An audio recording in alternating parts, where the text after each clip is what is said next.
Hello students, how are you all? I hope you all are fine. We are taking lesson number 6 on reading in relation to literature. We have read this chapter half and now today we are taking it further in the second video. तो अब हम इसको आगे ले रहे हैं second video के अंदर।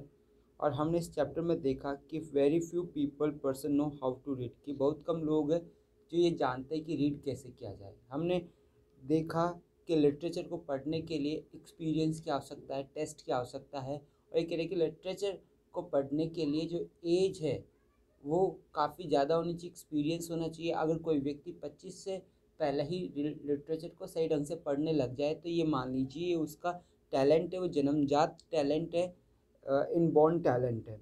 तो जहाँ तक हमने पढ़ लिया अब हम उसको आगे ले रहे हैं। So let's start the chapter now. तो अब हम इस चैप्टर को रीड आउट कर रहे हैं आगे। Yes dear students, now I am starting this chapter from where we have stopped. तो वहाँ से स्टार्ट कर रहे हैं जहाँ से हमने इसको स्टॉप किया था, रोका था। अब आगे हम ले रहे हैं। इससे पहले वाला पैराग्राफ हमने कंप्लीट कर लिया था, अब आगे की ओर बढ़ रहे हैं। The first thing which scholar should bear in mind is that a book ought not to be read for mere amusement. कि पहली चीज़ जो एक स्कॉलर के माइंड में होनी चाहिए वो क्या है, वो ये बात है, a book ought not to be read, कि एक किताब को नहीं पढ़ा जाना चाहिए सिर्फ और सिर्फ अम्यूज़मेंट के लिए, कि एक किताब को सिर्फ और सिर्फ अम्यूज़मेंट के लिए नहीं पढ़ा जाना चाहिए। Half educated person read for amusement, कि जो हाफ एजुकेटेड पर्सन होता है, जो आधा पढ़ा लिखा व्यक्ति होता है, वो सिर्फ और सिर्फ अम्यूज़मेंट के लिए पढ़ता है। और not to be blamed for it, और उसे ब्लेम नहीं किया जाना चाहिए, उसको इसके लिए दोष नहीं दिया जाना चाहिए कि आप इस प्रकार से क्यों पढ़ रहे हो, आप सिर्फ अम्यूज़मेंट के लिए क्यों पढ़ रहे हो। क्योंकि वो हाफ एजुकेटेड पर्सन है तो वो उसको इसी प्रकार से पढ़ पाएगा, इसलिए हमको उसके ऊपर ब्लेम नहीं करना चाहिए। They are incapable of appreciating the deeper qualities that belong to a really great literature. और वो इनकेपेबल होते हैं, असक्षम होते हैं अप्रिशिएट करने में, प्रशंसा करने में, जो गहरी गुणवत्ता है जो बिलोंग करती है एक वास्तविक महान साहित्य से, उसकी प्रशंसा करने में वो असक्षम है। वो असक्षम क्यों है? क्योंकि वो हाफ एजुकेटेड है। वो हाफ एजुकेटेड होने के कारण वो इनकेपेबल है अप्रिशिएट करने में डीपर क्वालिटीज़ को, जो बिलोंग करती है, जो संबंधित है किससे, वास्तव में एक महान साहित्य से। But a young man who has passed through a course of university training should discipline himself at an early day, never to read for mere amusement. Or once the habit of discipline has been formed, he will find it impossible to read for mere amusement.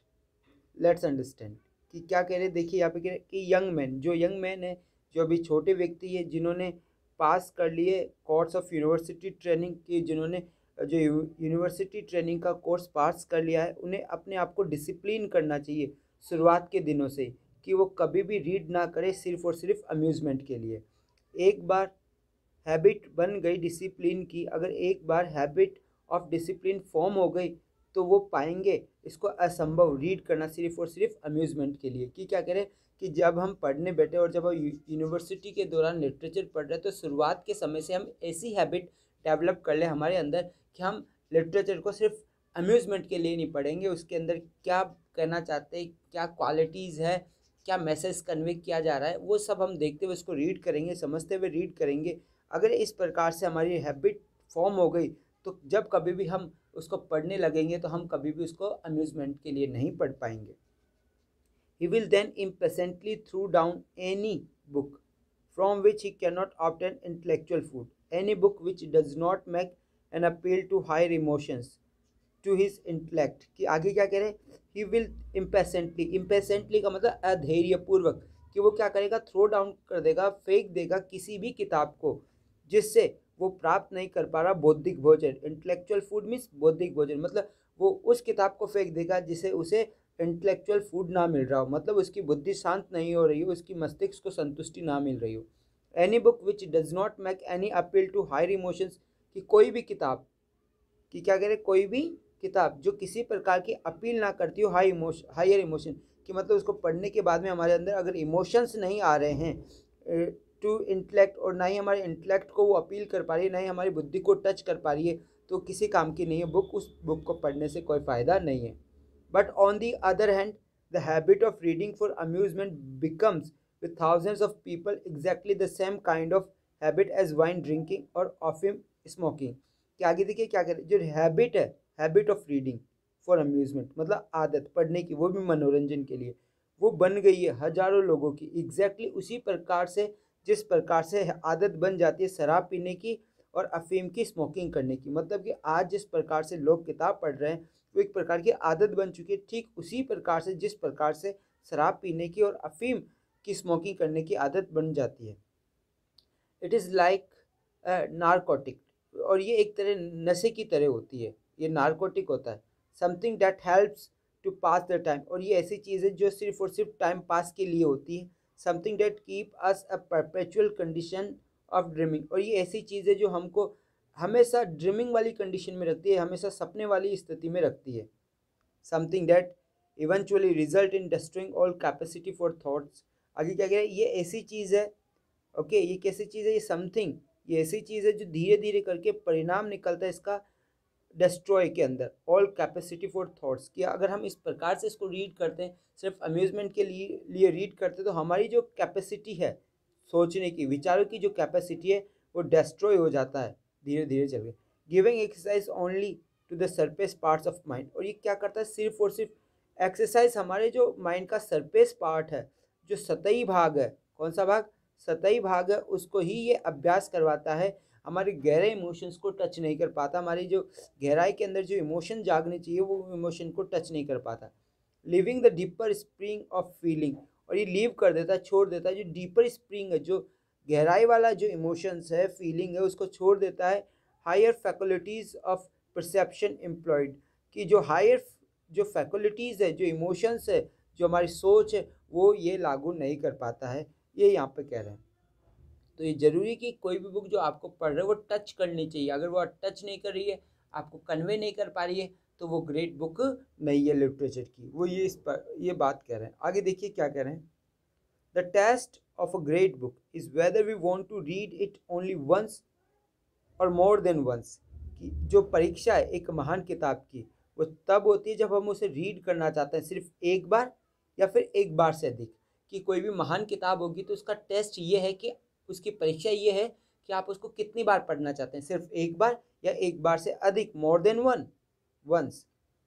Any really great book we want to read the second time even more than we wanted to read it the first time, कि कोई भी महान किताब, any really good great book, की कोई भी महान किताब है जिसे हम पढ़ना चाहते थे सेकंड टाइम, जिसे हम पढ़ना चाहते second time, even more than we wanted to read it the first time, मतलब हम वो ज़्यादा इच्छा से पढ़ेंगे इसको, जो हम पहली बार पढ़ रहे थे ना उससे भी कई गुना ज़्यादा इच्छा से हम दूसरी बार पढ़ने के लिए लालायित होंगे, इच्छुक रहेंगे। Every additional time that we read it we find new meanings and new beauty in it. आगे क्या कह रहे हैं कि हर प्रत्येक अतिरिक्त बार जब हम इसको रीड करते हैं तो हम एक नया जो मीनिंग है, जो एक नया जो अर्थ है और एक जो नई सुंदरता है वो हमको इसमें देखने को मिलती है। मतलब पहली बार जब हम पढ़ते हैं तो हमको थोड़ा बहुत समझ में आता है, सेकंड बार हमको और भी अच्छी लगती है, तीसरी बार उसकी जो गहराई है, जो मीनिंग है वो हमको धीरे धीरे समझ में आने लग जाती है। मतलब कोई भी महान किताब होगी तो वो डायरेक्टली एक बार में समझ में नहीं आएगी, आप उसको जब बार बार पढ़ोगे तो नई नई जो मीनिंग है, जो ब्यूटी है उसकी, वो बाहर निकलती हुई चली आएगी। A book that a person of education and good taste does not care to read more than once is very probably not worth much। कि क्या कह रहे हैं कि a book that a person of education word बोला है यहाँ पे, कि जो शिक्षित व्यक्ति है, एक किताब अगर कोई शिक्षित व्यक्ति या अच्छे टेस्ट वाला व्यक्ति जो अच्छी किताबें पढ़ता है वो वाला व्यक्ति केयर नहीं कर रहा है किसी भी किताब को एक बार से ज़्यादा पढ़ने में, मतलब कोई भी एजुकेटेड व्यक्ति है या किताबों पढ़ने वाला व्यक्ति है जिसका अच्छा टेस्ट, अच्छा साहित्य पढ़ता है, अगर वो एक बार से ज़्यादा नहीं पढ़ रहा है उसको, तो वो जाहिर सी बात है संभवतः वो वर्थ मच नहीं है, ज़्यादा मतलब की किताब नहीं है, ज़्यादा योग्य किताब नहीं है। But we cannot consider the judgment of a single individual infallible. आगे क्या कह रहे हैं कि वी कैन नॉट कंसिडर, कि हम विचार भी नहीं कर सकते कि एक व्यक्ति ने सिर्फ उसको एक बार पढ़ा है तो इसका ये मतलब नहीं कि वो किताब जो है वो बेकार हो गई, ठीक है, और वो सही किताब नहीं है। We can not consider the judgment of a single individual infallible, कि क्या करें, कोई भी एक व्यक्तिगत व्यक्ति असफल हो जाता है न्याय करने में तो इसका ये मतलब नहीं कि वो किताब बेकार है। The opinion that makes a book great must be the opinion of many, कि वो ओपिनियन, वो परामर्श, वो राय जो किताब को महान बनाती है वो ओपिनियन बहुत सारे लोगों की होनी चाहिए, एक की नहीं कई सारे लोगों की वही ओपिनियन होगी, तब जाके वो किताब महान होगी। For even the greatest critics are apt to have certain dullness. कई बार क्या होता है, जो महान जो क्रिटिक्स होते हैं उनको भी कई बार निश्चित डलनेस मिल जाती है, उबाऊ मिल जाता है, मतलब वो भी पसंद नहीं करते। कई बार जो महान किताब होती है तो महान जो लिटरेचर है उसको पढ़ने में कई बार एक निश्चित प्रकार के जो क्रिटिक्स है उनको डलनेस फील होती है उसके अंदर। यहाँ पे एक नाम दिया है कार्लिल। कार्लिल क्या है? कार्लिल एक प्रकार का कवि है। उसकी जो रचनाएं हैं उसकी रचनाएं किस नाम से जानी जाएगी? कार्लिल के नाम से। जैसे हमारे इंडियन के अंदर जो महान जो साहित्यकार या कवि हुए हैं जैसे कालिदास, तो कालिदास की जो कृतियां हैं जो रचनाएं उसको किसके नाम से जाना जाएगा? कालिदास के नाम से। जैसे मैं कालिदास पढ़ता हूँ इसका मतलब ये नहीं कि मैं कालिदास को पढ़ता हूँ, कालिदास द्वारा लिखी गई रचनाओं को मैं पढ़ता हूँ। उसी प्रकार जो कार्लियल है वो कवि है।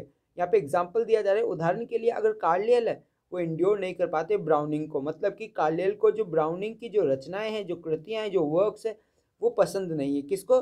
कार्लियल को। क्या पसंद नहीं है? ब्राउनिंग्स के वर्क्स। एंड जो बायरन है could not endure some of greatest of English poet, और जो बायरन है उनको कुछ इंग्लिश पोइट जो ग्रेट इंग्लिश पोइट है वो पसंद नहीं, मतलब उनके वर्क को पसंद नहीं करते बायरन कुछ इंग्लिश पोइट्स को। A man must be many sided to utter the trustworthy estimate of many books, कि एक आदमी कई सारी तरफ हो सकता है, कई सारी राय दे सकता है किसी भी बहुत सारी बुक्स का एस्टिमेट लगाने में, अनुमान लगाने में, ट्रस्टवर्थी अनुमान लगाने में। We may doubt the judgment of a single critic at a time, कि हम निश्चित रूप से संदेह कर सकते हैं एक क्रिटिक के, एक क्रिटिक ने कोई जजमेंट दिया तो उसके जजमेंट पे हम क्या कर सकते हैं? संदेह कर सकते हैं। लेकिन there is no doubt possible in regard to the judgment of generation, लेकिन अगर वो जजमेंट जनरेशन का पूरी पीढ़ी ने कहा कि किसी किताब को लेकर कि नहीं वो महान किताब है, तो फिर उस जजमेंट पे शक नहीं किया जा सकता, डाउट नहीं किया जा सकता। There is no doubt possible in regard to the judgment of generation, even if we cannot at once perceive anything good in a book which has been admired and praised for hundreds of years। कि क्या करें?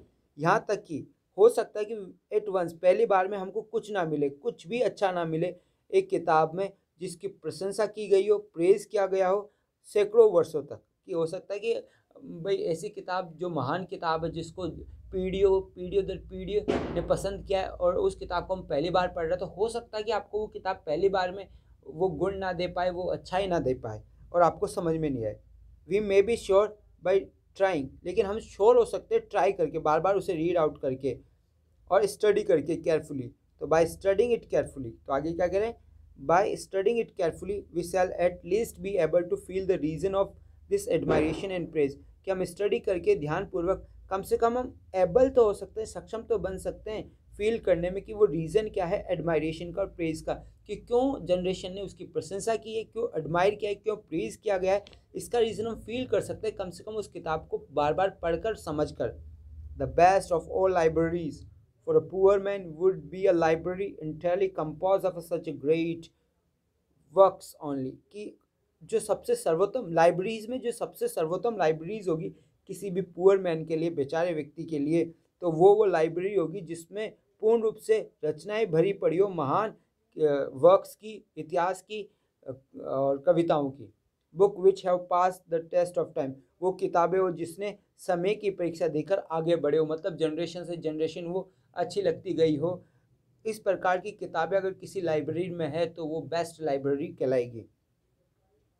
Next, this then would be the most important guide, और this then would be the most important guide for us in choice of reading, और इसलिए ये most important हमारे लिए guide होगा कि किसको लेकर? चॉइस ऑफ रीडिंग, की हमारी चॉइस ऑफ रीडिंग किस प्रकार की होनी चाहिए, इसको लेकर ये हमारे लिए गाइड के रूप में होगा। We should read only the books we want to read more than once, हमारे पास में वो बुक्स होनी चाहिए, हमें वो बुक्स पढ़नी चाहिए जिसे हम एक से ज़्यादा बार पढ़ना चाहते हो। Not should we buy any others, और ना ही हमें दूसरी प्रकार की कोई किताबें खरीदनी चाहिए। कि आप अगर कोई बुक्स खरीद रहे हो या कोई भी बुक खरीद रहे हो तो आप तब तक ना खरीदें जब तक आप उसे पढ़ना नहीं चाहते हो। अगर आपकी इच्छा है उसे पढ़ने की, ये महान किताब है, तो ये आप उसे खरीदें, बिना फालतू व्यर्थ में उसे ना परचेज करें। Unless we have some special reason for investing money, या फिर हमारे पास में जब तक कोई विशेष कारण ना हो पैसा इन्वेस्ट करने का, तब तक हमें पैसा इन्वेस्ट नहीं करना चाहिए। The second fact demanding attention is the general character of the value.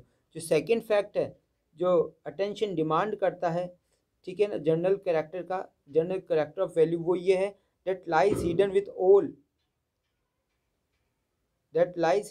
All such great books, कि ये सब चीज़ें जो है सभी महान किताबों के साथ में रहती है।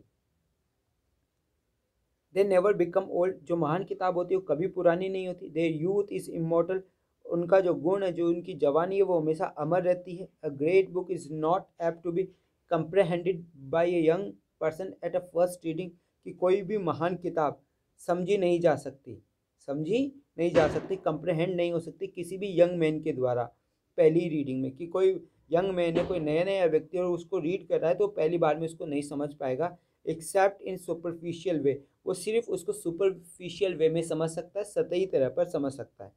ओनली द सरफेस, सिर्फ और सिर्फ जो सरफेस पार्ट है, जो उसका सतही भाग है, उसको वो पढ़ सकता है। The narrative is observe and enjoyed, आप उसका जो नरेटिव है, जो कारण है, वो ऑब्जर्व कर सकते हो और इन्जॉय कर सकते हो। No young man can possible C at first reading the qualities of great book, कोई भी जो यंग मैन है, जो नया व्यक्ति है, जो नया रीडिंग करना शुरू किया है, वो पहली बार में वो क्वालिटी नहीं देख पाएगा जो एक महान किताब की होती है। Remember that it has taken humanity in many cases hundreds of year to find out all that there is such a book, कि याद रखिए कि इसमें मानवता लगी है, पीढ़ियाँ लगी है, कई परिस्थितियों में सैकड़ों वर्ष लगे पता लगाने में कि ये सच में है एक महान किताब है। But according to man's experience of life, अगर हम मनुष्य के अनुभव, जीवन के अनुभव के आधार में बात करें, the text will unfold new meaning to him, कि जो टेक्स्ट है, जो बुक है, वो नए अर्थ खोलती जाएगी उसके लिए। The book that dilated us at 18, वो किताब जो कि 18 वर्ष में डिलाइट की गई हो, if it is a good book, अगर ये वास्तव में अच्छी बुक है, will delight us much more at 25, तो ये हमें और भी ज़्यादा डिलाइट करेगी, खुश करेगी 25 की उम्र में। It will prove like a new book to us at 30 years of age, और ये हमारे लिए साबित होगी एक नई किताब किस उम्र में चलकर, 30 की उम्र में चलकर, तो ये नई जैसी लगेगी जब हम इसको तीसरी बार पढ़ेंगे। एट 40 वी शैल री रीड इट, और 40 की उम्र में जब हम इसको वापस से रीड करेंगे तो हम वंडर करेंगे, हम सोचेंगे कि why we never saw how beautiful it was before, कि ये कितनी सुंदर थी पहले, ये मैंने क्यों नहीं देख पाया, ये आप ताजुब करोगे। At 50 and 60 years of age, मतलब 50 और 60 की उम्र में, the same fact will repeat themselves, कि यही फैक्ट वापस से रिपीट होगा कि ये नई जो ब्यूटी मेरे को देखने को मिली है, पहले क्यों मैं नहीं देख पाया। अ great book grows exactly in proportion, कि एक जो महान किताब होती है वो ग्रो होती है, बढ़ती चली जाती है, ठीक उसी अनुपात में जिस अनुपात में एक रीडर का माइंड, पढ़ने वाला का जो माइंड है वो विकसित होता है, उसी अनुपात में वो किताब बढ़ती चली जाती है। तो हमने ये पढ़ा चैप्टर, ये आपको समझ में आया होगा, ठीक है। तो इसके जो क्वेश्चन आंसर्स है हम जल्द ही कर लेंगे। Okay, goodbye, take care yourself.